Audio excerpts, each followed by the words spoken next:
Hello everyone. First of all, I would like to welcome all of you in your new class, BCom third semester.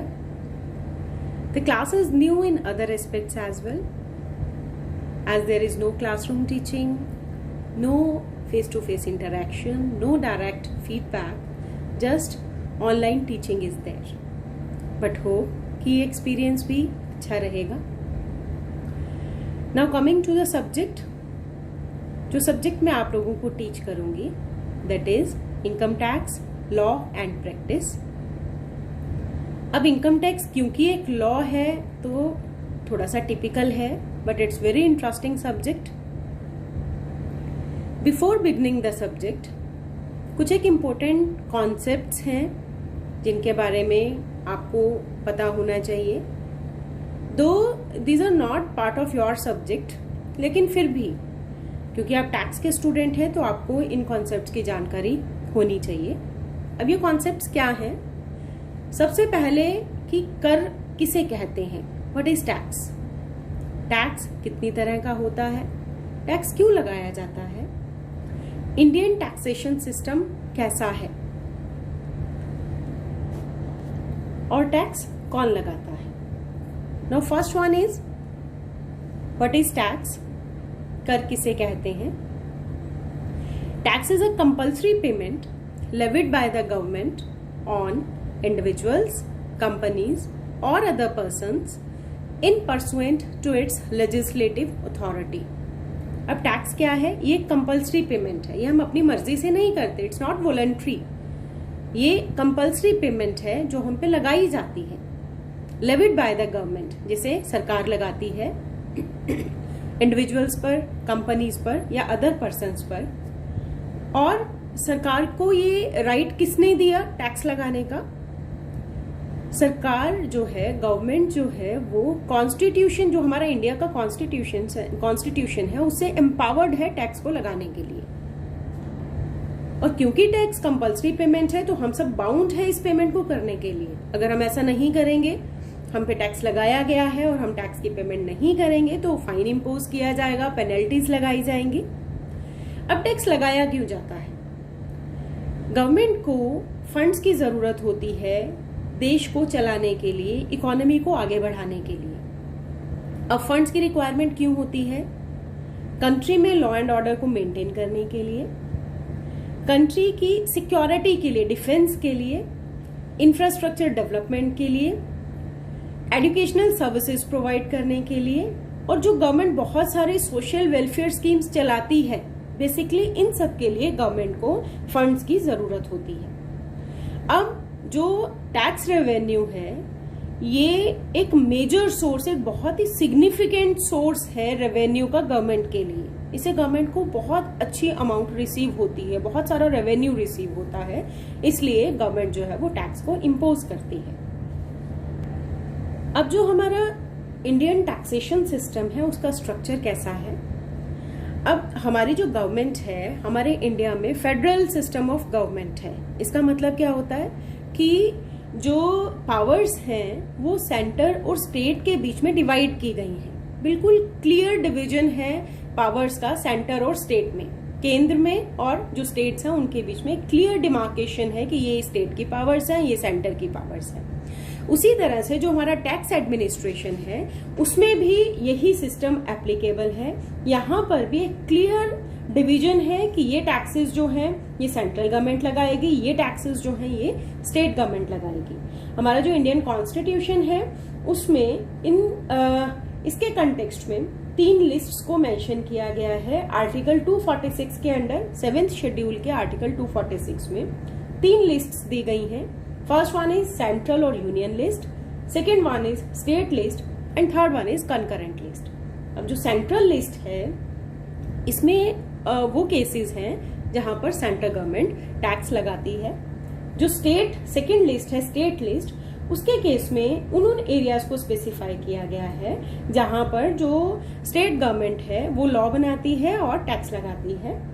Then जो हमारी central list है उसमें वो areas हैं जिसमें सिर्फ पार्लियामेंट जो है उसमें ही लॉज को बनाया जा सकता है, जैसे हमारा taxation laws.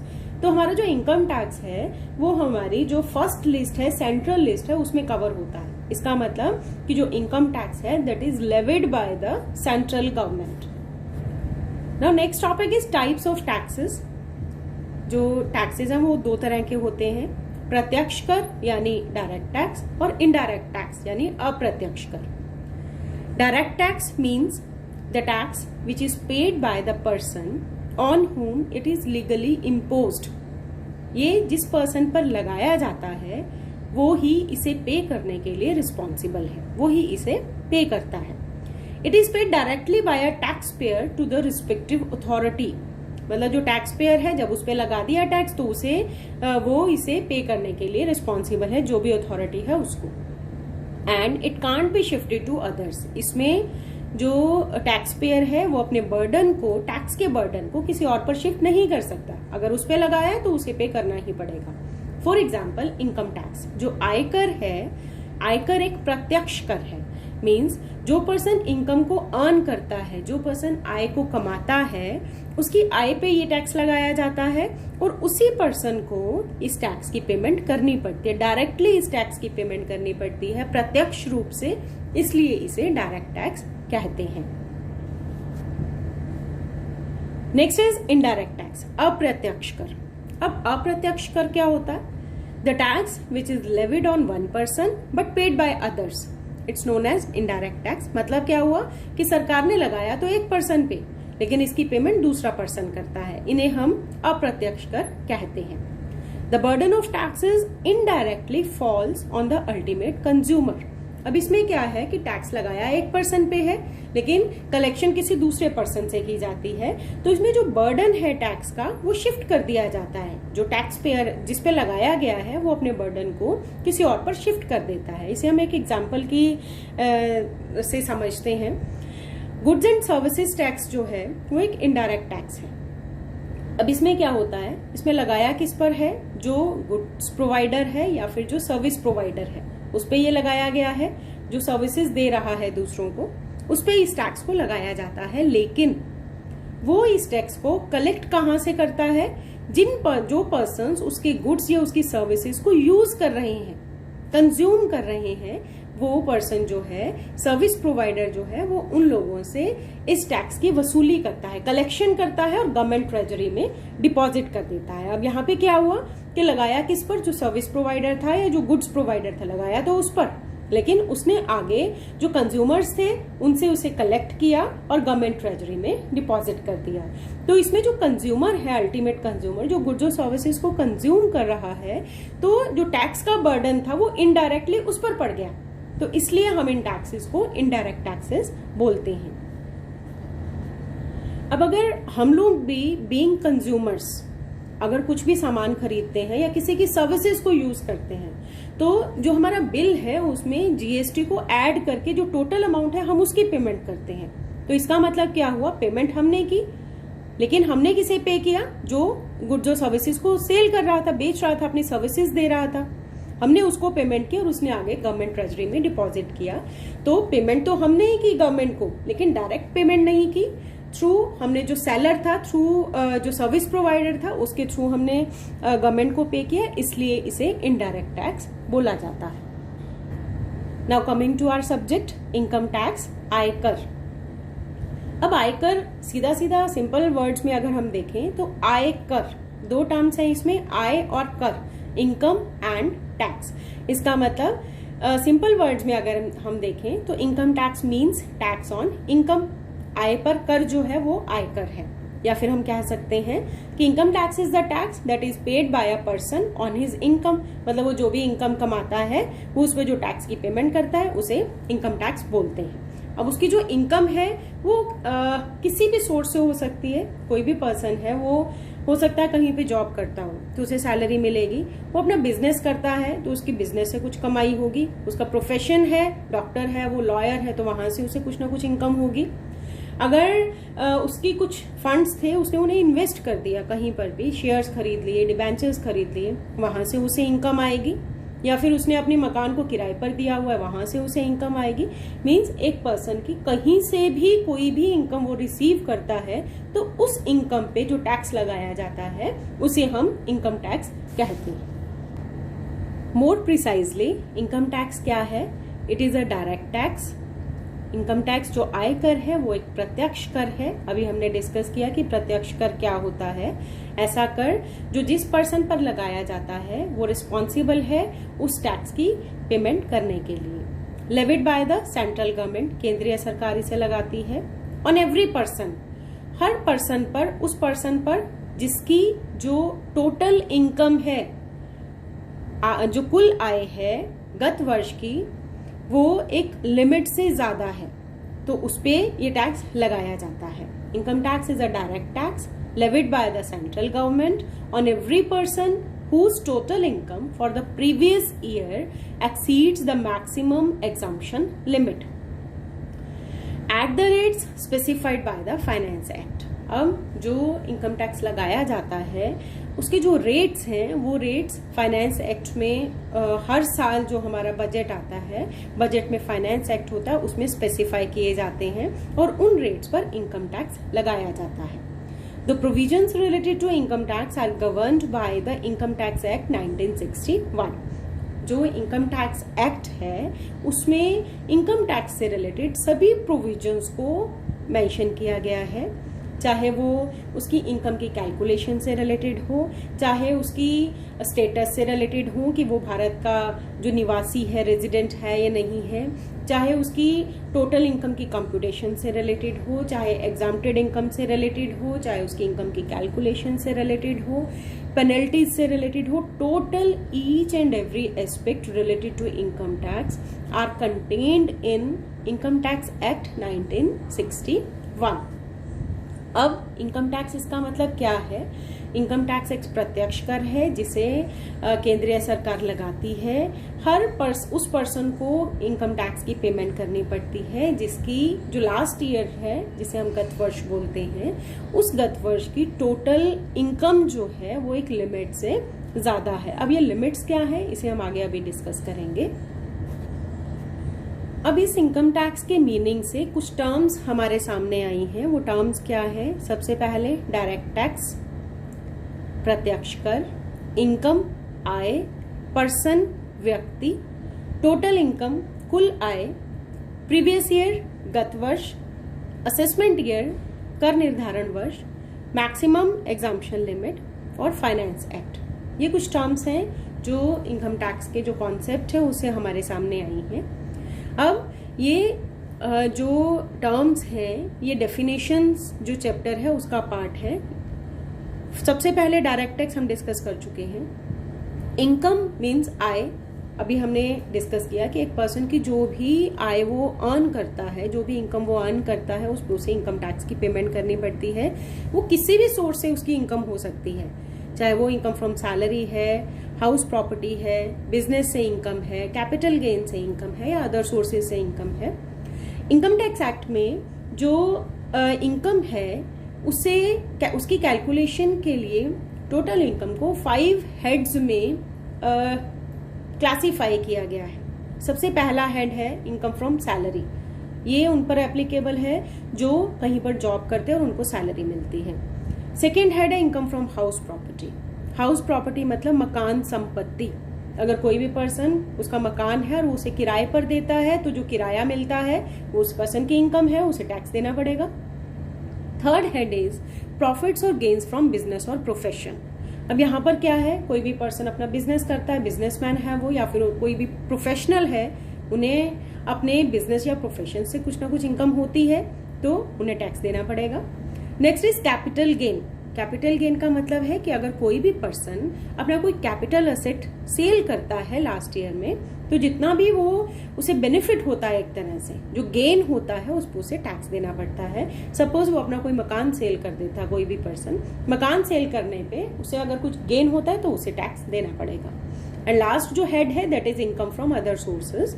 Income from other sources इसके केस में ये पहले 4 हेड्स को छोड़कर अगर किसी भी पर्सन की कहीं से भी कोई भी और इनकम होती है तो हमारे लास्ट हेड जो है इनकम फ्रॉम अदर सोर्सेज, इसे हम रेजिडुअल हेड, मतलब जो बच जाती है इनकम वो सारे हम इसमें डाल देते हैं, तो वो इस हेड में टैक्सेबल होती है। इसमें अगर हम प्रोमिनेंटली लें तो डिविडेंड इनकम है, शेयर्स में इन्वेस्ट किया उससे डिविडेंड मिला, सिक्योरिटीज में इन्वेस्ट किया उससे इंटरेस्ट की अमाउंट हमें रिसीव होती है, या फिर इसमें किसी पर्सन की कोई लॉटरी लग जाती है या क्रॉसवर्ड पजल से इनकम है उसे भी इसमें कवर किया जाता है। इस तरह की और भी बहुत सारे इनकम्स हैं जो इस हेड में कवर होती हैं। तो बेसिकली जो इनकम टैक्स है इसमें किसी भी पर्सन की इनकम को 5 हेड्स में डिवाइड किया जाता है। First one is income from salary, income from house property, profits और गेन्स फ्रॉम बिजनेस और profession, capital gains and income from other sources. The next is person. Person जो है इसमें इसे हम व्यक्ति बोलते हैं। अब पर्सन के केस में पर्सन जो है वो एक इंडिविजुअल हो सकता है, एक कंपनी हो सकती है, एक हिंदू अनडिवाइडेड फैमिली हो सकती है, एक फर्म हो सकती है, साझेदारी फर्म जो है, एसोसिएशन ऑफ पर्सन्स हो सकती है, और कुछ और आइडेंटिटीज हैं जिन्हें अपनी कमाई गई इनकम पे टैक्स की पेमेंट करनी पड़ती है। The next is total income, कुल आय। जब कोई भी पर्सन इनकम को अर्न करता है, अभी हमने किया कि 5 हेड्स हैं, उन 5 हेड से एक पर्सन की जो भी इनकम होती है उसमें से इनकम टैक्स एक्ट थोड़ी सी डिडक्शंस देता है, तो हम उन डिडक्शंस को लेस कर देते हैं, तो जो टोटल इनकम आती है किसी भी व्यक्ति को, किसी भी पर्सन को उस टोटल इनकम पे टैक्स भरना पड़ता है। देन प्रीवियस ईयर गत वर्ष, मतलब ये वो साल होता है जिसमें हम इनकम को अर्न करते हैं, और असेसमेंट ईयर, कर निर्धारण वर्ष, ये वो साल होता है जिसमें हमने प्रीवियस ईयर में जो इनकम को अर्न किया है उसे इस साल कर निर्धारण वर्ष में उसकी असेसमेंट की जाती है, उस कर का निर्धारण किया जाता है by the assessee as well as by the income tax department. The next is maximum exemption limit, means ये वो लिमिट है जहां तक एक व्यक्ति को किसी तरह का कोई टैक्स नहीं देना होता अगर उसकी इनकम जो है टोटल इनकम वो इस लिमिट से कम है। अगर इस लिमिट से ज्यादा है तभी उसे टैक्स भरना पड़ेगा। फाइनेंस एक्ट, हर साल हमारे जो फाइनेंस मिनिस्टर हैं वो बजट पास करते हैं, प्रेजेंट करते हैं, उस बजट का एक हिस्सा है फाइनेंस एक्ट। अब जो फाइनेंस एक्ट है इसमें अगर कोई भी इनकम टैक्स एक्ट के किसी सेक्शन को डिलीट किया गया है या नया सेक्शन इंट्रोड्यूस किया गया है और इसके साथ साथ जिन रेट्स पर इनकम टैक्स को लगाया जाना है उन रेट्स को इस फाइनेंस एक्ट में स्पेसिफाई किया जाता है। ये सारे की सारी चीजें, अगर कोई सेक्शन डिलीट किया जाता है, कोई सेक्शन इंसर्ट किया जाता है नया सेक्शन, या फिर जो रेट्स है इनकम टैक्स के, these all are contained in annual finance act. Now the features of income tax, वैसे ये सब अभी हम डिस्कस कर चुके हैं। Income tax is a direct tax, ये एक प्रत्यक्ष कर है, लेविड बाय सेंट्रल गवर्नमेंट, केंद्रीय सरकार इसे लगाती है। levied by virtue of entry 82 of Union List of Schedule 7 to the Article 246 of Constitution of India। जो भारतीय संविधान है उसकी एंट्री 82 ऑफ यूनियन लिस्ट के हिसाब से इनकम टैक्स को लगाया जाता है। इट्स एन एनुअल टैक्स, हर साल ये टैक्स लगाया जाता है। Charged on income of a person, income tax है तो आय पर ही लगाया जाता है, एक पर्सन की आय पर। अब प्रोग्रेसिव टैक्स, ये टर्म जो है, प्रोग्रेसिव टैक्सेशन का मतलब क्या होता है? प्रोग्रेसिव मतलब बढ़ना, प्रगतिशील। अब जो इनकम टैक्स है, हमारा इंडियन जो टैक्स स्ट्रक्चर है वो इनकम टैक्स स्लैब रेट्स के हिसाब से लगाया जाता है। स्लैब रेट्स का मतलब है कि एक लिमिट तक आपको कोई टैक्स नहीं देना, जो अभी हम मैक्सिमम एग्जाम्पशन लिमिट की बात कर रहे थे, वहां तक अगर एक कोई भी पर्सन है उसकी जो कुल आय है वो उस लिमिट तक है तो उसे कोई टैक्स नहीं देना। उस लिमिट के बाद उसकी इनकम बढ़ती है तो टैक्स का रेट बढ़ जाता है। जैसे जैसे एक लिमिट तक 5% है, फिर और बढ़ता है तो टैक्स का रेट्स जो है वो बढ़ते जाते हैं। अगर हम असेसमेंट ईयर 1920 की बात करते हैं तो 5% है, देन कुछ इनकम बढ़ेगी तो टैक्स का रेट बढ़ जाएगा, फिर और इनकम बढ़ेगी तो टैक्स का रेट बढ़ जाएगा। तो ये प्रोग्रेसिव टैक्सेशन है, मतलब जैसे जैसे इनकम बढ़ती है वैसे वैसे टैक्स का रेट बढ़ता जाता है। The apex body for administering income tax in India is Central Board of Direct Taxes, CBDT जो है, central board of direct taxes, ये इनकम टैक्स की एपेक्स बॉडी है, सुप्रीम अथॉरिटी है, और इसे कॉन्स्टिट्यूट कौन करता है? सेंट्रल गवर्नमेंट, केंद्रीय सरकार इसे कॉन्स्टिट्यूट करती है और ये इनकम टैक्स को एडमिनिस्टर करती है through out India. Income tax is applicable through out India, पूरे देश में इनकम टैक्स जो है वो एप्लीकेबल है। नाउ इनकम टैक्स एक्ट 1961, जो इनकम टैक्स से रिलेटेड जितने भी प्रोविजंस हैं, इसे किस तरह से लगाया जाना है, अगर इनकम की कैसे कैलकुलेशन करनी है, अभी हमने पहले भी डिस्कस किया, तो ये सारी की सारी चीजें इनकम टैक्स एक्ट 1961 में मेंशन की गई हैं। ये जो एक्ट है, it extends to whole of India, पूरे इंडिया में ये एप्लीकेबल है। It came into force on 1 April 1962, इस दिन ये एग्जिस्टेंस में आया। अब इसके जो सेक्शन 4 है उसके according, income tax shall be charged under this act in respect of the total income of the previous year of every person. ये अभी हमने डिस्कस किया इसकी डेफिनेशन में, कॉन्सेप्ट में इनकम टैक्स की, कि ये इनकम टैक्स उन सभी पर्सन्स पर लगाया जाता है जिनके प्रीवियस ईयर की टोटल इनकम एक लिमिट से ज्यादा है। Thank you.